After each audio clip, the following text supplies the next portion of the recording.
உண்மையா இத பார்க்க எவ்வளோ சந்தோஷமா இருக்குதா! உண்மையா இதெல்லாம் ஒரு இயற்கை.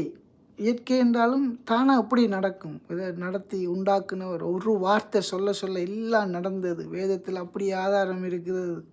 பாருங்க, தன்னைத்தான பூமி சூரியன் தன்னைத்தான் சுத்த, அப்புறம் சூரியன சுத்துறதுக்கு, சந்திரனுக்கு அப்புறம் பூமிக்கு எவ்வளவு நாள் சூரியன் சுத்துறதுக்கு பாருங்க எவ்வளோன்னு சொல்லி, அப்புறம் அதுக்கங்கால செவ்வாய் கிரகம், அப்புறம் அதுக்கங்கால என்னென்ன கிரகம்னு எனக்கு சொல்ல தெரியாது.